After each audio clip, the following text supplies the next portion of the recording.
Olá a todos, professor Vini falando, vídeo aula de hoje, uma das mais importantes da história do Brasil, ciclo do açúcar. Claro que eu estou falando aqui do período específico do Brasil, que Brasil colônia, certo?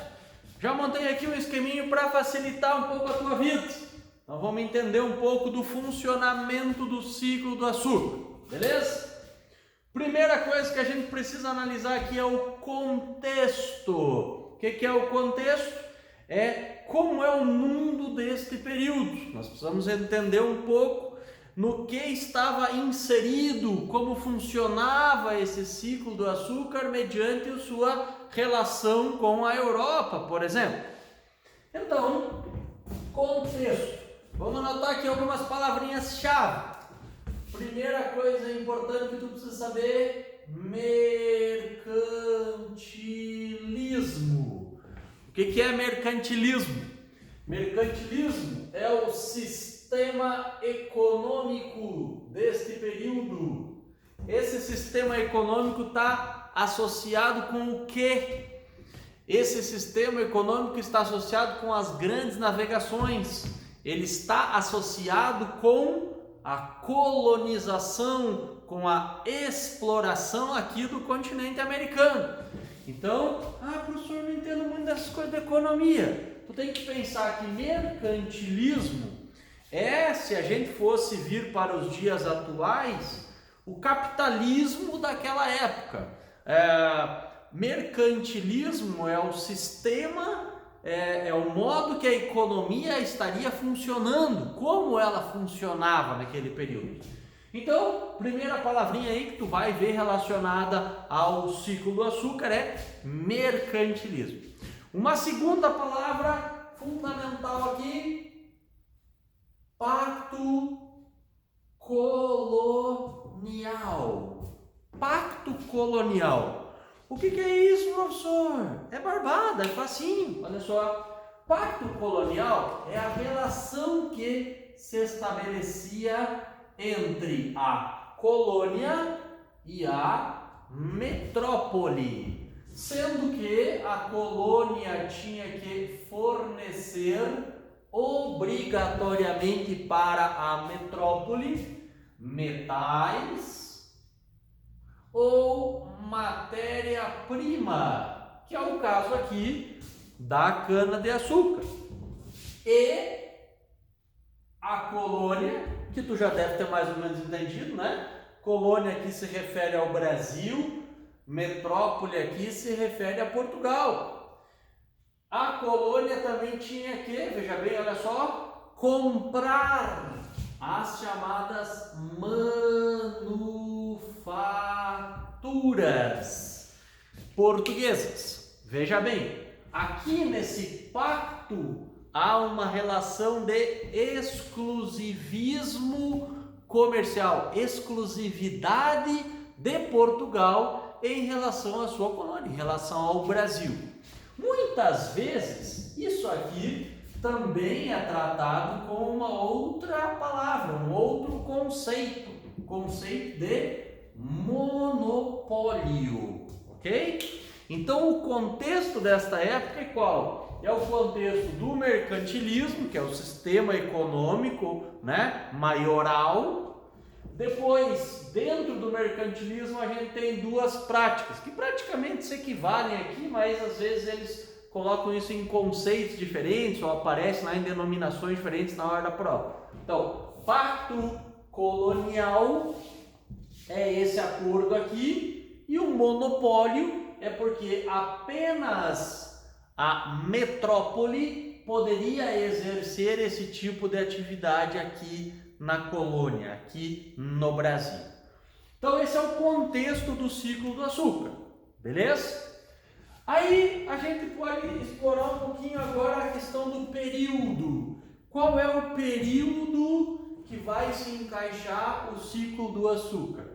O ciclo do açúcar ele vai começar a funcionar aqui no Brasil no século XVI, mais ou menos, 1550. Então veja, são 50 anos depois da chegada lá da esquadra de Cabral, do começo da história, pelo menos a partir da chegada dos portugueses aqui no Brasil.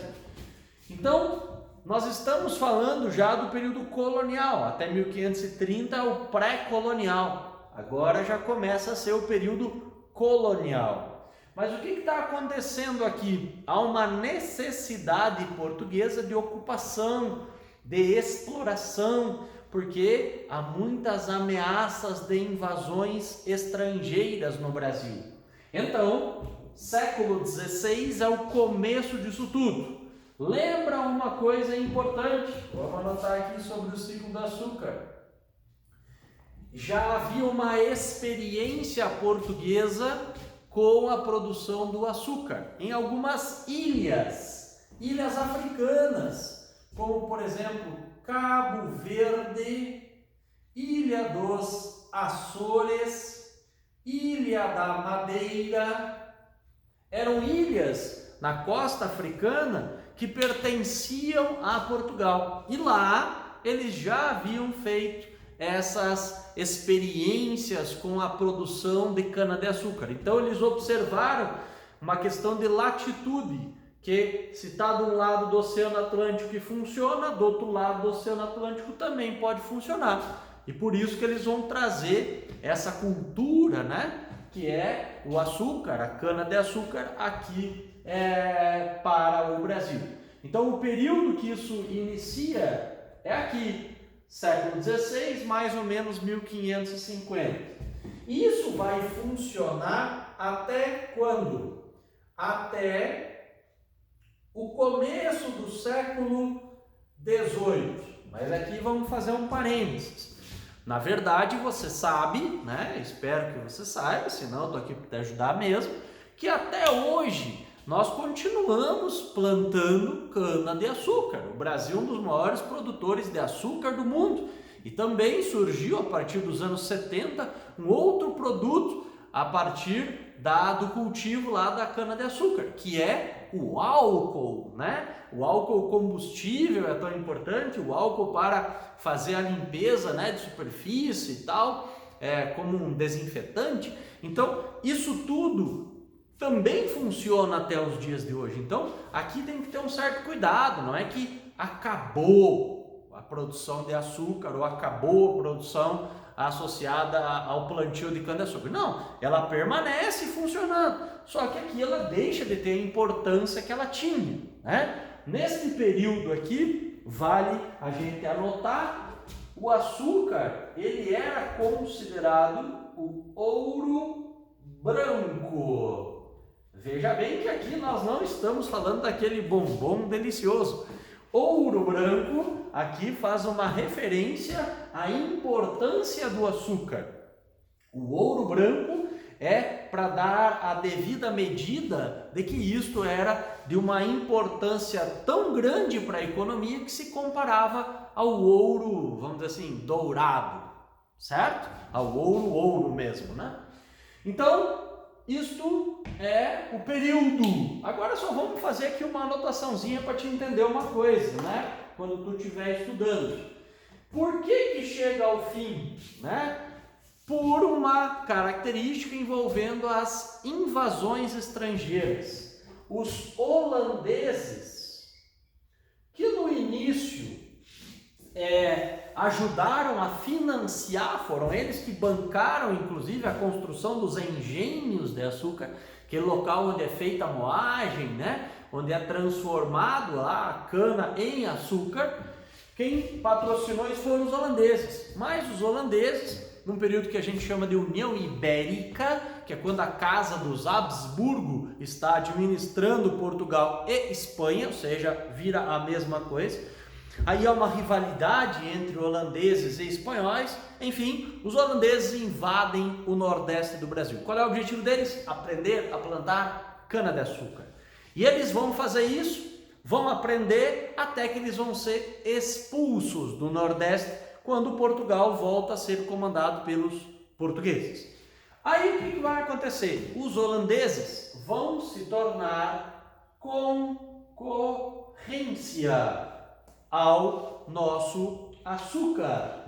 Então, concorrência ao açúcar brasileiro significou que a partir do momento que os holandeses foram para as Antilhas, professor, o que são as Antilhas? É o Caribe. Os espanhóis vão chamar de Caribe, os portugueses vão chamar de Antilhas, aquela região ali paradisíaca, né, de grandes ilhas, lugares muito bonitos, praias muito bonitas na América Central. Ali, os holandeses vão produzir um açúcar e vão então estabelecer concorrência com o Brasil. E a partir desse momento, da concorrência do açúcar antiliano, holandês também, né, mas produzido nas Antilhas, é que o ciclo do açúcar começa a decair, beleza? Aí a gente pode falar um pouquinho sobre a região onde esse ciclo do açúcar se desenvolveu. Nós vamos ter o que seriam hoje 3 estados do Brasil que nesse período vão se destacar. O primeiro, nós vamos colocar aqui o nome de São Vicente. São Vicente. Mas São Vicente, com o passar do tempo, vai dar origem a o que seria hoje o estado de São Paulo. Depois nós vamos ter uma grande produção na Bahia e Pernambuco. Esses vão ser os 3 locais que mais se destacam na produção do açúcar nesse período aí do Brasil colônia. Vale lembrar uma outra coisa importante aí que eu fosse tu anotava, que é o fato da gente ter a capital brasileira desta época associado com isso, que é a cidade de Salvador. Então, Salvador é um porto de importante função estratégica para escoar a produção de açúcar do Nordeste. E, já que nós estamos falando isso, não podemos deixar de registrar que, se a gente pensar numa macro-região, a região que mais destaque vai ser o Nordeste mesmo. Muito bem, agora vamos partir para entender um pouco sobre a Sociedade do Açúcar. Sociedade do Açúcar aqui, né? Toda vez que a gente fala em sociedade, nós estamos falando dos personagens que compõem, né, as pessoas que fazem parte deste período da história. Então, por isso que a gente sempre representa, né, professor de história, geografia, faz lá uma pirâmide para ti. Qual é a ideia, né? Aqui na parte de baixo nós vamos ter um número maior de pessoas, os menos privilegiados, e na parte de cima está um número menor de pessoas, e aí os mais privilegiados. Muito bem, aqui nós temos um personagem então que está lá no topo dessa pirâmide. Quem são esses indivíduos? São os chamados senhores de engenho. Os senhores de engenho são os fazendeiros, são aqueles indivíduos que vão habitar a casa grande, ok? Casa grande, então é uma denominação que a gente dá à sede da fazenda, a sede da fazenda do açúcar. Então, senhores de engenho são os grandes fazendeiros, né? Vale lembrar uma coisa muito importante. Aqui nós poderíamos estar falando sobre a questão da monocultura, nós poderíamos estar falando sobre a questão da escravidão e sobre o latifúndio. Isso também compõe, digamos, essa aula. Vamos anotar aqui no cantinho para te não esquecer. Há uma certa sigla que se refere a um sistema que alguns preferem chamar de plantation ou simplesmente plantation, né? Como diriam os castelhanos. Mas que aqui no Brasil a gente pode chamar pelas iniciais que formam a palavra MEL. Monocultura, escravidão e latifúndio. Este é a base de funcionamento dessa sociedade, né? Então, monocultura é produzir apenas um produto em grande quantidade, que é o caso aqui do açúcar. Escravidão, nós já vamos falar, mão de obra escrava. E latifúndio, grandes fazendas. Então, quem é que administrava essas grandes fazendas? Senhores de engenho. Nos últimos tempos, tem aparecido questões falando sobre o trabalho de homens livres durante esse período. Temos homens livres? Sim, temos. Quem são os homens livres? São religiosos, padres, missionários. Eles não são nem senhor de engenho, nem escravo. Então, homens livres. Os próprios comerciantes de escravos, alguns funcionários da coroa portuguesa, ou mesmo pedreiros, carpinteiros que trabalhavam na construção, dos engenhos.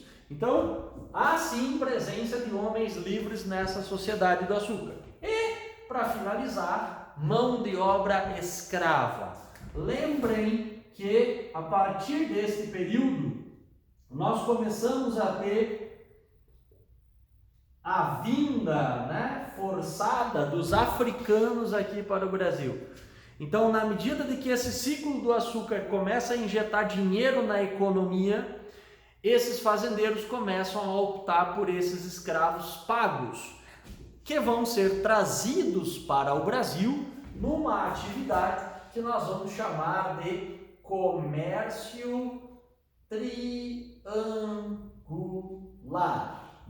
Que é quando então a gente vai ter uma ligação Brasil-Portugal para levar então as riquezas daqui. Depois de Portugal, os navios vão para a África, carregados então com objetos de baixo valor, mas que interessava aos comerciantes de escravos lá na África, que vão trocar essas quinquilharias então pelos africanos e vão trazer eles nos navios negreiros, tumbeiros, em péssimas condições, para trabalharem como escravos aqui no Brasil. Então é importante que tu faça essa associação. E lembre-se de uma coisa, esses escravos, eles vão estar vivendo aqui sob condições extremamente precárias, Eles chegavam a trabalhar 20 horas por dia. A gente tem isso nos relatos, nos diários, nas documentações desse período. Então, era um trabalho extremamente danoso que provocava uma expectativa de vida de cerca de 35 a 40 anos nessas pessoas, de tanto trabalho que eles eram submetidos. Sem contar, os açoites, o fato das correntes, uma pressão muito grande também em relação às mulheres, estupros, enfim, uma vida de violência muito grande em relação a essas populações inteiras.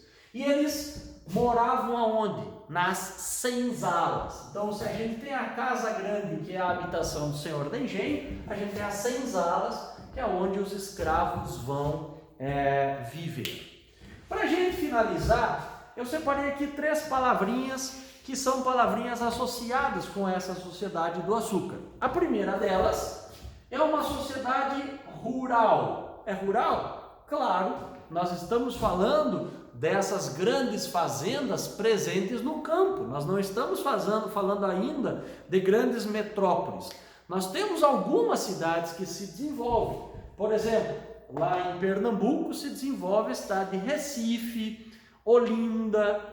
Na Bahia, Salvador, mas ainda a gente não tem megalópolis ali. Então é uma sociedade rural.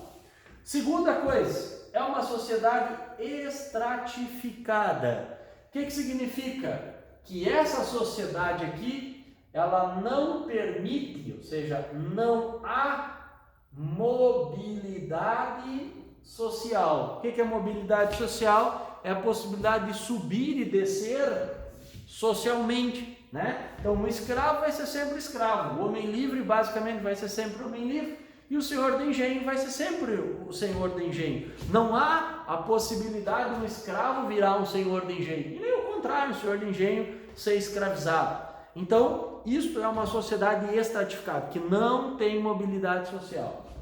E por fim, uma sociedade patriarcal. O que significa isso?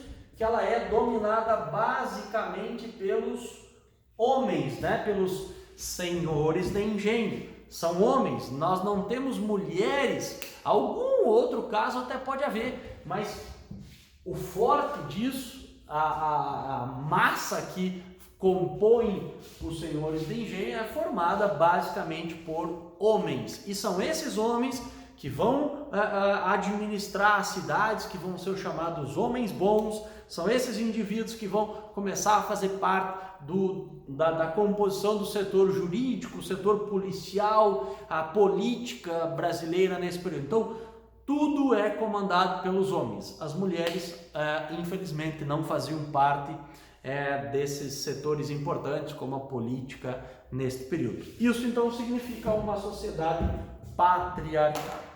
Beleza? Espero que tu tenha entendido, né? Fizemos aqui um resumo, vamos dizer assim, desse ciclo do açúcar, uma videoaula curta aí, para te poder estudar e entender esse período, certo? Qualquer dúvida é só mandar aí nos comentários. Muito obrigado sempre pelo carinho de todos. Um grande abraço.